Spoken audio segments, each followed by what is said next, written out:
o Zé Neto admitiu que a bebida foi um dos grandes problemas da vida dele. O cantor disse ainda que só subia ao palco bêbado. Gente, essa é uma realidade muito comum na vida de quem acaba se tornando, às vezes, ali dependente do álcool. Até para trabalhar, precisa beber. Esse é o nosso assunto de agora. Participa com a gente. O álcool também afetou a sua vida profissional, por exemplo? De que forma? Foi trabalhar já alcoolizado, já virou noite, depois foi trabalhar, ou então deixou de ir trabalhar também. Está aqui o nosso número do WhatsApp. Manda para a gente aqui o seu comentário, que vai ser muito importante para esse debate aqui com a Larissa Lobo, que é psicóloga. Obrigada, Larissa, pela sua presença, viu? Boa tarde. Boa tarde. E a gente também recebe aqui o Cláudio Antônio Carvalho, que ele também já passou por situações parecidas em que ficou difícil conciliar a vida profissional com o álcool. Cláudio, boa tarde. Obrigada pela sua presença. Boa tarde, Roberta. Boa tarde, Larissa. Olha, não é conciliar só o trabalho, não. A vida familiar também fica complicado. Hoje eu tenho 30 anos de casado, completei agora em outubro, dia 15 de outubro, né? Mas em 2005, Dia das Mães de 2005, eu separei e retornei só em outubro de 2007. Tudo em função também, a maior função foi o álcool, né? Falando um pouquinho agora da vida profissional, de que maneira que o álcool também te afetou na sua carreira? Afetou porque era muita noitada e muitas das vezes a gente ia trabalhar virado, né? E já foi trabalhar virado, sim, alcoolizado? Sim.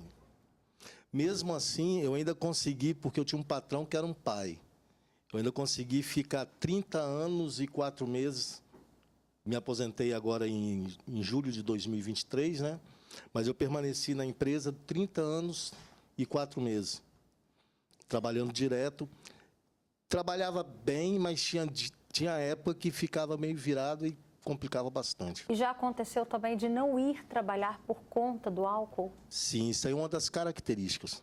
Quando você começa a abrir mão de compromisso, porque você bebeu, porque você... A adicção, né, Roberto, a adicção é muito complicado. Então, uma das características é isso. Você começa a abrir mão de compromisso, você se torna uma pessoa irresponsável. Larissa, é interessante a gente trazer esse debate nesse ponto de vista, porque o álcool faz parte da socialização, é o que a gente sempre vê, é o que a gente sabe que acontece nas famílias, mas quando passa do ponto, né, igual o Cláudio está aqui trazendo esse relato, quais são esses sinais de que está passando do ponto, que a gente precisa rever, que já não se trata mais de uma socialização, que se trata ali de pedir uma ajuda? Primeiro ponto que se torna mais fácil para a gente começar a observar é a frequência e a intensidade. Então, a frequência, não precisa ser os dois concomitantes, mas existindo algum dos dois. A frequência, eu bebo no meio da semana, eu não consigo passar um final de semana sem me alcoolizar ou com o uso de outras substâncias, o cigarro, por exemplo, eu não consigo, é um sinal de alerta. E a intensidade, eu já perco um pouco o meu autocontrole com aquela substância. Então, eu não consigo tomar um copinho de cerveja e tá tudo bem, eu não consigo experimentar uma taça de vinho e parar por aí. Eu perco o limiar dessa frequência e dessa intensidade. Já são os primeiros sinais de alerta, quando eu não consigo mais dosar aquilo.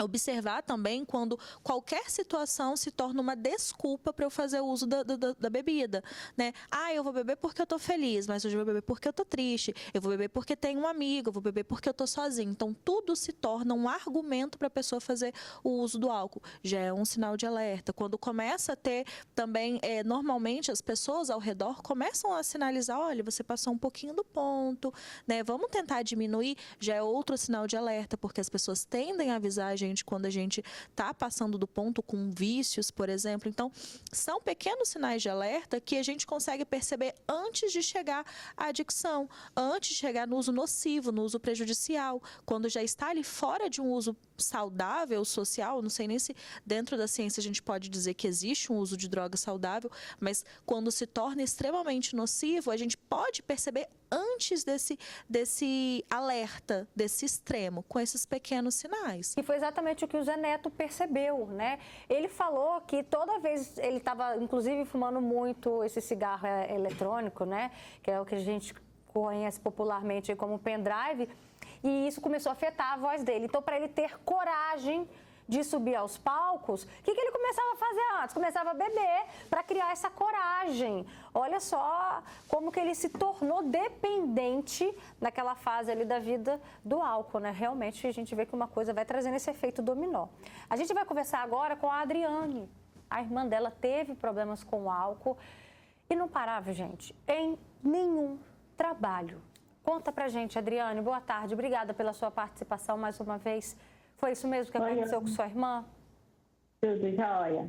Pois é, como em outras vezes, né, outros relatos, a gente foi conversando, né? Ela se afundou muito no álcool, né?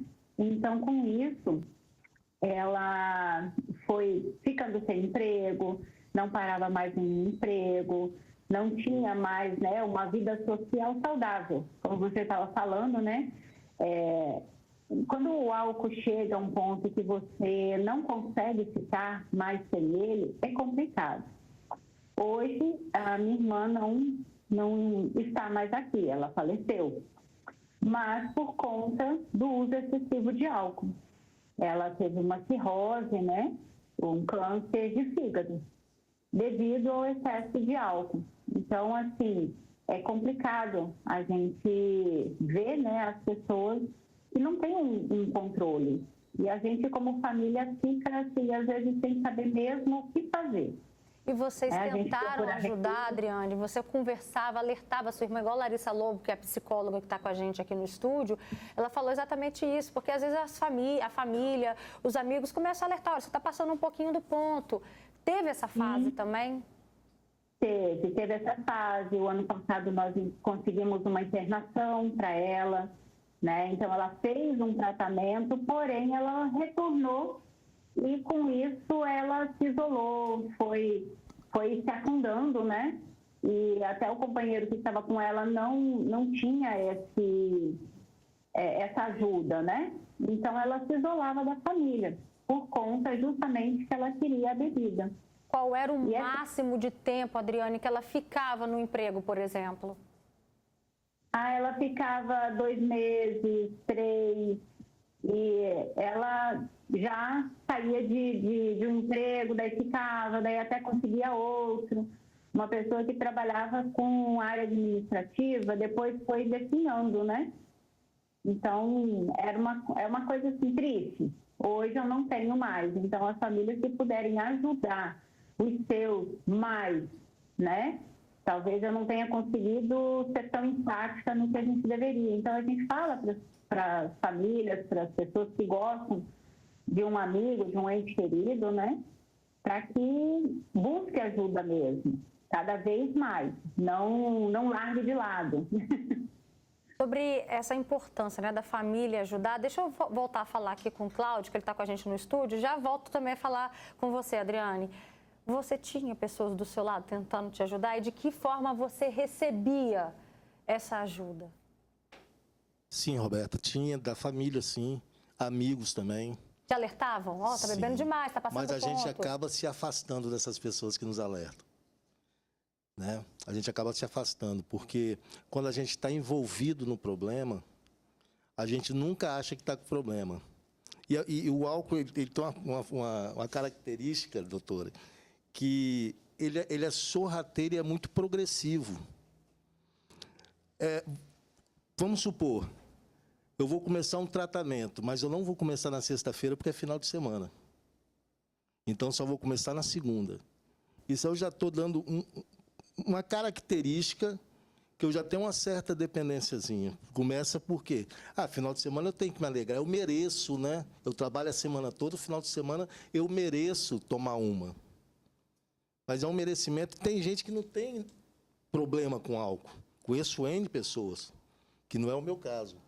Eu saía para fazer um happy hour depois do serviço, enquanto meus colegas davam 9 horas, 10 horas da noite, no máximo, ir para casa, eu chegava em casa 2 horas da manhã.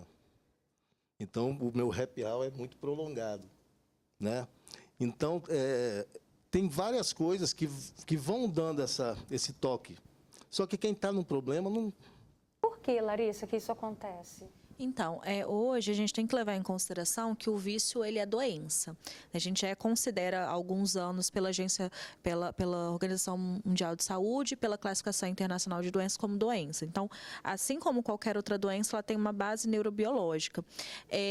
O vício, todo assim, de forma geral, né? Mas principalmente o químico, o álcool, o cigarro, outras drogas, eles agem direto no nosso sistema de recompensa.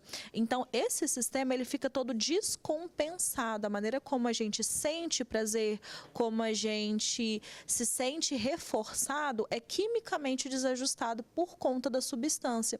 As partes de receber esse reforço, essa dopamina, essa sensação boa, acabam sendo preenchidas quimicamente pelo vício. Então, o cérebro ele se acostuma com aquela substância que age diretamente no sistema nervoso central.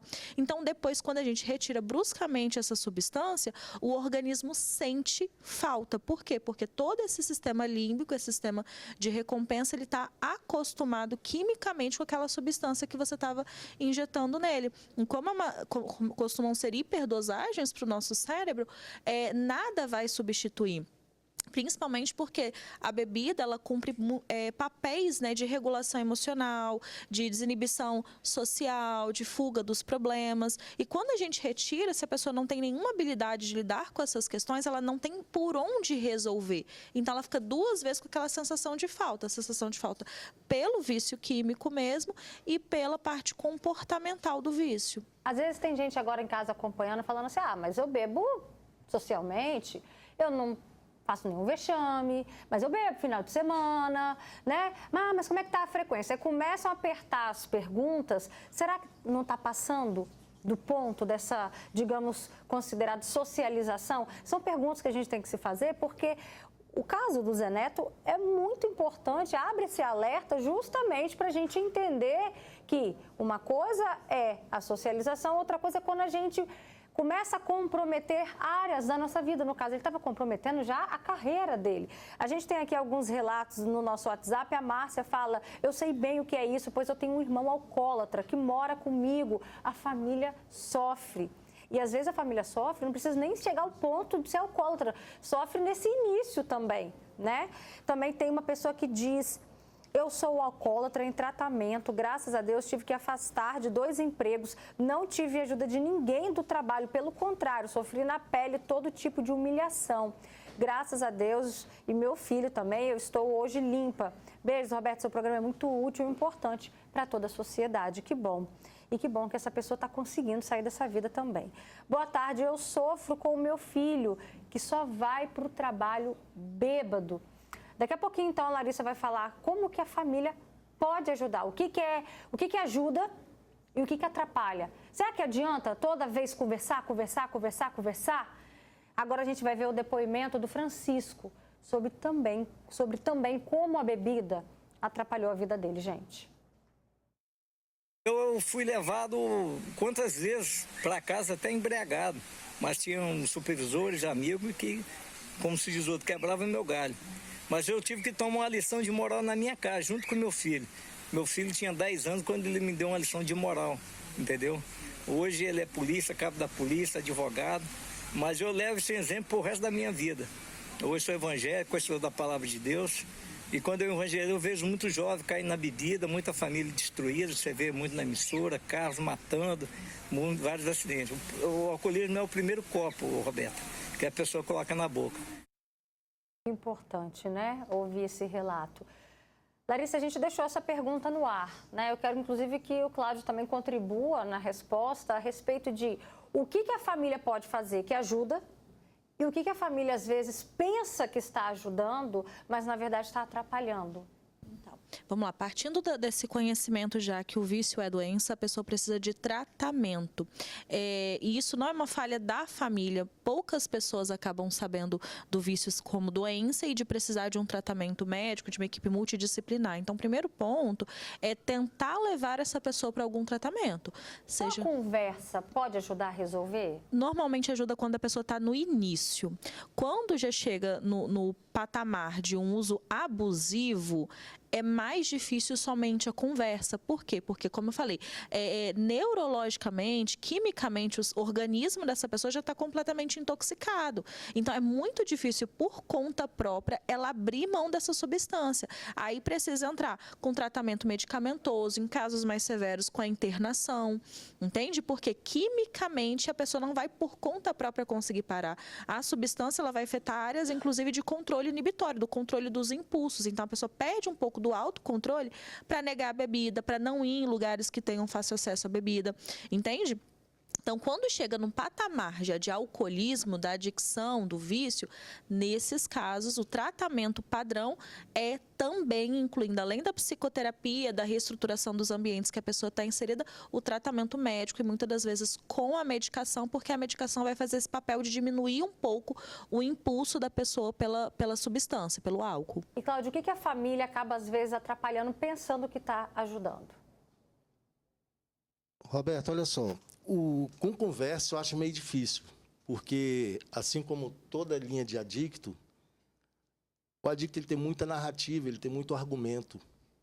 Então ele consegue quebrar o argumento de todo mundo que, né?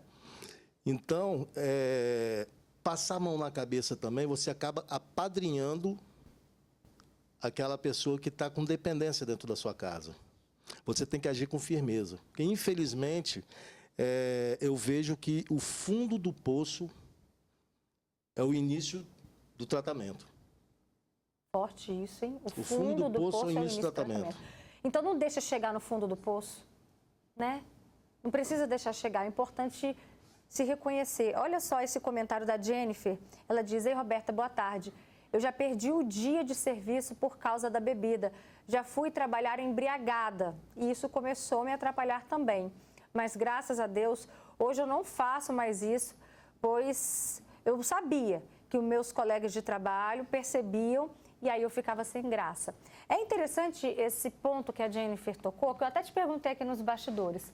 Você percebia que os seus colegas sabiam que você estava embriagado, que você estava alcoolizado? Sim. Qual era o seu sentimento? A gente percebe, isso é muito constrangedor, porque a gente, por exemplo, eu vim de uma educação muito firme, mas chega num momento que a dependência ela começa a ser maior do que nós. Muitas das vezes eu falava bem assim: não, hoje eu não vou beber mais de forma alguma. Quando dava 5 horas da tarde, 5h30, eu já estava dentro de um bar. Entendeu? Então é uma coisa assim, é muito forte. Não dá para explicar, né? Como é que... Racionalmente não dá para explicar. Tem mais comentários aqui. Roberta, meu marido falta serviço direto por causa da bebida, fica na rua bebendo a madrugada toda, o outro dia não vai trabalhar. Eu falo com ele que ele só está se afundando, mas ele não reconhece isso, acha que está tudo bem. Deixa eu voltar a falar com a Adriane, ela continua com a gente na ligação de vídeo. Estou aqui. Adriane, esse relato, né, dessa esposa que já falou para o marido, que insiste, fala, ele só está se afundando, mas ele não reconhece. Você também passou por isso com a sua irmã, né? Ela não reconhecia? Não, ela não reconhecia que ela estava nesse nível, né? Ela sabia que ela... Teve uma época, quando eu consegui interná-la, ela estava assim, consciente que ela estava alcoólatra. Mas depois, coisas aconteceram depois da saída dela e ela simplesmente voltou. E precisa muito, né, o apoio, principalmente da família, de todo mundo que está do lado. Só que a gente, infelizmente, não conseguiu. Mas ela sabia quando ela estava bebendo demais, ela já tinha consciência que ela era uma alcoólatra, infelizmente. E isso se agravou muito nos 3 últimos anos de vida dela, né? Ela veio a falecer em maio desse ano. Então, ou seja, foi recente. Sim. Isso se agravou de 3 anos para cá? Sim, se agravou muito. E então ela foi se afundando, né? Foi bebendo cada vez mais, o companheiro também tomava. Então a gente sempre tentou, né? Tirá-la disso. Mas, infelizmente, e fica o alerta, né? Para que as famílias tentem cada vez mais, nunca abandonem. Né? Como foi falado, né? Não adianta só falar. Às vezes a gente tem que mostrar de alguma forma, porque quem está dentro acaba não percebendo e depois, quando percebe, às vezes não consegue sair. Não tem essa força. Então, né? jovem, Pra né, poder Adriana? sair. Quantos anos a sua irmã tinha? 41, ia fazer 42. 41 anos. Olha que jovem, que moça linda que a gente estava aqui vendo, conferindo as fotos dela. Uma tristeza saber a que ponto. Às vezes você pensa, mas eu bebo socialmente. Não. Mas, gente, vale uma reflexão. Né? E chega nessa época de fim de ano, aumenta a demanda de festas, de confraternização, é verão, é praia, todo mundo quer curtir, quer aproveitar, mas faz uma reflexão sobre a vida, isso é muito importante. Aí a Alê de Cariacica está aqui participando com a gente, ela diz, boa tarde, eu me encontro numa fase onde eu estou bebendo todos os dias. Eu estou com problemas sérios de saúde e busco na bebida forças para continuar vivendo. Larissa, por onde que a Alê, ela pode recalcular, começar a recalcular a rota da vida dela? Primeiro passinho importante ela já deu, que foi reconhecer que ela está com um problema sério. Então, esse é o passo mais importante, que às vezes as pessoas têm mais dificuldade. Então, o primeiro ponto mais importante é ela reconhecer. Eu preciso de ajuda. Então, eu preciso de ajuda, primeiro ponto é o tratamento. Então, buscar uma equipe multidisciplinar, que é do psicoterapeuta, que vai ajudar nessa parte comportamental do vício. A gente tem tratamentos específicos, protocolos de tratamento, especialmente com a abordagem da terapia cognitiva comportamental e da terapia comportamental dialética. Então, procurar profissionais que trabalham com a TCC ou a DBT e procurar a medicação, o profissional de saúde, né, o médico, porque ele vai auxiliar nessa parte da medicação do controle dos impulsos. Percebeu que esse tratamento não está sendo suficiente, em alguns casos a internação, tratamento intensivo, porque é naquele tratamento intensivo que vai desintoxicar a pessoa. Então, primeiro passinho ela já deu, que é o reconhecer. Reconheceu, busca ajuda, busca o tratamento. O profissional ele já está ali para auxiliar, entendendo a dificuldade, entendendo que cada passinho é um grande passo, então buscar o tratamento. Sempre eu oriento a ser com o psicólogo pela parte comportamental e com o médico para auxiliar nesse controle dos impulsos. Não resolver, os próprios profissionais vão te encaminhar para o tratamento intensivo. Aí a pessoa às vezes trabalha, né? A gente está inclusive falando o quanto isso afeta a carreira. Mas espera aí, não vou iniciar um tratamento não, vai todo mundo da minha empresa ficar sabendo. Não posso ser internado não, misericórdia. Eu trabalho. Você teve esse pensamento também? Apesar de que todo mundo da sua empresa já estava ciente do que estava acontecendo com você, né, Cláudio? A melhor saída, eu creio que foi uma porta que Deus me abriu, Roberta, foi uma sala de AA. Eu relutei muito para poder ir para o AA. Eu brincava até, né? Falava, antes de ser um alcoólatra conhecido, que um bêbado conhecido, que é um alcoólatra anônimo. Mas foi lá que eu me identifiquei. Ali eu vi muitas pessoas que a princípio eu falava, que é isso? Eu vou para um lugar que só deve ter pé inchado, só tem pessoas, né? Escória. Não. Ali tinha um monte de pessoa com o mesmo problema que o meu. Nós dividimos ali as nossas dificuldades, nós dividimos ali a nossa fraqueza. E o primeiro passo do Alcoólico Anônimo, de todas as irmandades, né, de 12 passos, é reconhecer que você perdeu diante daquela dependência sua. Você perdeu, já era. Reconheça. Se não houvesse esse reconhecimento, você pode ser internado, você não vai aceitar. Você tem que aceitar, tem que ter aceitação que nessa área, a área de álcool ou qualquer outro tipo de adicção, você é um derrotado. Não tenta bater de frente. Eu tentei fazer redução de danos, era só enganação, eu me enganava. Porque hoje eu bebia menos, amanhã eu bebia menos um pouquinho, final de semana, eu costumava até brincar também que Flamengo perdia, eu bebia, Flamengo ganhava, eu bebia também, mas eu não era nem flamenguista, eu sou vascaíno. Então, tudo era motivo, entendeu?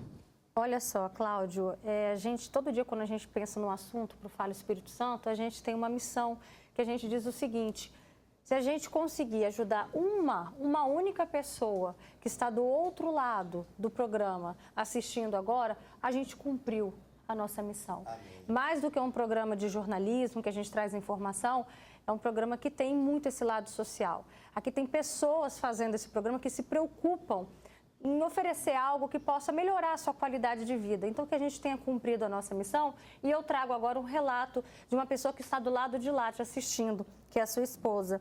Ela diz: Roberta, quero declarar que eu amo o Cláudio. Hoje ele é um novo homem, marido e pai. É o sacerdote do meu lar. É muito importante o entendimento e apoio. Entender que é difícil, né? E ela fala desse apoio da família. Parabéns. E obrigada por você estar aqui contando a sua história, levando encorajamento e inspiração para muitas pessoas que estão do lado de lá te assistindo, viu? Eu que agradeço. Hoje eu sou pastor, né? Essa área de adicção é uma área que eu abracei mesmo, porque eu passei por ela. Esse dia eu estava conversando com um rapaz que recaiu. Aí ligou para mim: pastor, recaí novamente. Eu falei: cara, você está dentro de uma guerra. A guerra é feita de batalhas. Você perdeu uma batalha, levanta e vamos para outra. Isso aí. Não desiste, não. Vamos para outra. Bora. Estou 18 anos indo, sempre levantando, indo para outra, sempre. 18 anos. Deus me agraciou de... Eu tenho tanto medo de voltar ao que eu... Por tudo que eu passei, que eu não dou chance para o azar. Aí esse rapaz, inclusive, ele falou comigo: já vai você se assoberbar agora, por causa dos 18 anos. Eu falei: não, cara, como é que eu vou me assoberbar na minha fraqueza?